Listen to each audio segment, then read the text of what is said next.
రాబోయే స్థానిక ఎన్నికల్లో ఏలూరు నియోజకవర్గంలో ఉన్న 50 డివిజన్ల నుండి అభ్యర్థులు పోటీకి సిద్ధంగా ఉండాలని జనసేన పార్టీ నాయకులు కార్యకర్తలు వీర మహిళలకు ఏలూరు నియోజకవర్గ జనసేన పార్టీ ఇన్ఛార్జి రెడ్డి అప్పలనాయుడు పిలుపునిచ్చారు. విజయవాడ ఆర్టీసీ కార్యాలయంలో ఆయన మాట్లాడుతూ 2026 కొత్త సంవత్సరంలో ఏలూరులో జనసేన పార్టీని సంస్థాగతంగా బలోపేతం చేస్తూ 50 డివిజన్లోనూ పార్టీని బలంగా నిర్మాణాత్మకంగా బలపరుస్తూ ఈ సంవత్సరంలో జరిగేటటువంటి కార్పొరేషన్ ఎన్నికల్లో 50 డివిజన్లోనూ జనసేన అభ్యర్థులను పెట్టుకుని పోటీ చేసే స్థాయి వరకు ప్రతి డివిజన్లో అభ్యర్థులు ఉండే విధంగా ఆ వైపుగా పార్టీని బలోపేతం చేయాలని రెడ్డి అప్పలనాయుడు కార్యకర్తలకు పిలుపునిచ్చారు.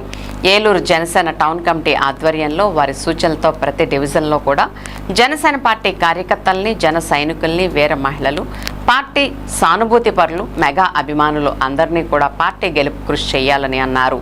ఈ కొత్త సంవత్సరంలో అందరూ కూడా క్రమశిక్షణతో కార్యాచరణ తీసుకురావాల్సిందిగా తెలియజేస్తున్నామని అన్నారు. అందరూ కలిసి 2026 సంవత్సరంలో జనసేన పార్టీని ఏలూరు నియోజకవర్గంలో అతిపెద్ద శక్తిగా ఎదగడం కోసం అందరూ ప్రయత్నం చేయాలని, రేపు జరగబోయేటటువంటి కార్పొరేషన్ ఎన్నికల్లో అన్ని డివిజన్లో కూడా నిలబడే శక్తిని బలాన్ని పవన్ కళ్యాణ్ ఆదేశాలతో కూటమి యొక్క నిబద్ధతకు లోబడి అందరూ కూడా పనిచేసి రానున్నటువంటి కార్పొరేషన్ ఎలక్షన్లో గణనీయమైన విజయాన్ని సాధిస్తామని, పవన్ కళ్యాణ్ ఆశయాలను శ్రద్ధతో ప్రజల్లోకి తీసుకువెళ్లి పనిచేయాలని అందరికీ విజ్ఞప్తి చేస్తున్నామని తెలిపారు. అందరికీ వీడియో ద్వారా ఒక పత్రిక ప్రయత్న ప్రకటిస్తా ఉన్నాం. ఏలూరు నియోజకవర్గంలో జనసేన పార్టీ కార్యకర్తలు నాయకులు వీర మహిళలు అందరికీ కూడా విజ్ఞప్తి, 2026 సంవత్సరం మరి జనవరి 2వ తారీఖున మనం ఒక ప్రతిజ్ఞగా తీసుకొని 26 సంవత్సరంలో జనసేన పార్టీ ఏలూరు నియోజకవర్గంలో 50 డివిజన్లో కూడా సంస్థాగతంగా నిర్మాణం ఆల్రెడీ అయ్యి ఉంది. దాన్ని బలంగా ఇంకా ముందుకు తీసుకెళ్ళడం కోసం పనిచేయాలి. మరి రానున్నటువంటి కార్పొరేషన్ ఎలక్షన్లో 50 డివిజన్స్లో కూడా మన అభ్యర్థులు ఉండి పోటీ చేయగలిగేటువంటి ఒక బలమైనటువంటి శక్తిగా ఎదిగే విధంగా మన నిర్మాణాన్ని ముందుకు తీసుకెళ్లాలని చెప్పి తెలియజేస్తా ఉన్నాను. మరి టౌన్ పార్టీ ఆధ్వర్యంలో టౌన్ పార్టీ అధ్యక్షులు కార్యవర్గం ఆధ్వర్యంలో మరి అదేవిధంగా డివిజన్ ఇన్ఛార్జీలు క్లస్టర్ ఇన్ఛార్జీలు అందరూ కలిసి 50 డివిజన్లో కూడా మన యొక్క జనసేన పార్టీ నాయకులు కార్యకర్తలు వీర మహిళలు అదేవిధంగా పార్టీ సింపతి పరులు మెగా అభిమానులు ఈ రోజున పవన్ కళ్యాణ్ గారు చేస్తున్నటువంటి ఒక నిజాయితీ గల పరిపాలన చూసి ఈ రోజున అనేక మంది ఇతర పార్టీల నుంచి కూడా ఆకర్షణలై వచ్చేటువంటి పరిస్థితి ఉంది. వారందరినీ కూడా ఆకర్షించి మన పార్టీ వైపు తీసుకురావాల్సినటువంటి బాధ్యత ప్రతి ఒక్క జన సైనికుడి మీద జనసేన పార్టీ నాయకుల మీద వీర మహిళల మీద ఉంది. మన పార్టీ టౌన్ కమిటీ కూడా దాని మీద శ్రద్ధ పెడతా ఉంది.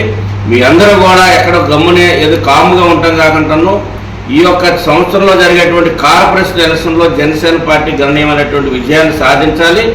మరి కూటమికి ఎక్కడ భంగం కలగకుండా కూటమి యొక్క నిబంధనలకు లోబడి వాళ్ళు మనం చర్చించుకొని మన పార్టీని ముందుకు తీసుకెళ్లేటువంటి విధంగా ఎవరి పార్టీని వాళ్ళు నిర్మాణం చేసుకోవాలి. వాళ్ళ యొక్క నిర్మాణంలో బలమైనటువంటి శక్తిగా ఎదగవలసినటువంటి బాధ్యత మరి జనసేన పార్టీ పైన ఉంది. అందుకని మరి అందరూ కూడా 50 డివిజన్స్లో మనం ఉన్నటువంటి కమిటీలను ఇంకా మోటివేట్ చేసి ఆ కమిటీలన్నీ కూడా స్పీడ్గా ఆ డివిజన్ ప్రజల యొక్క సమస్యల మీద ప్రజలకు ఉన్నటువంటి అక్కడ పరిచయాల్ని ఇంకా పెంచుకొని ఆ డివిజన్లో మన పార్టీ బలమైనటువంటి శక్తిగా ఎదగాలని చెప్పి తెలియజేస్తా ఉన్నాను. 50 డివిజన్లో రేపు రాబోయేటువంటి రోజుల్లో 50 డివిజన్లో పోటీ చేయగలిగేటువంటి శక్తిని మన జనసేన పార్టీ తీసుకురావాలని చెప్పేసి మరి జనసేన పార్టీ నాయకులు కార్యకర్తలు వీర మహిళలందరికీ తెలియజేస్తాను, మెగా అభిమానులందరికీ కూడాను. ఎందుకంటే ఈ రోజున 26లో మనకు గణనీయమైనటువంటి పార్టీ బలోపేతం మనం చేసుకున్నట్లయితేనే భవిష్యత్తులో మన జనసేన పార్టీ అధికారం వైపు దూసుకెళ్ళడానికి అవకాశాలు ఉంటాయని చెప్పేసి కార్యకర్తలు నాయకులకి వీర మహిళలందరూ కూడా విజ్ఞప్తి చేస్తా ఉన్నారు.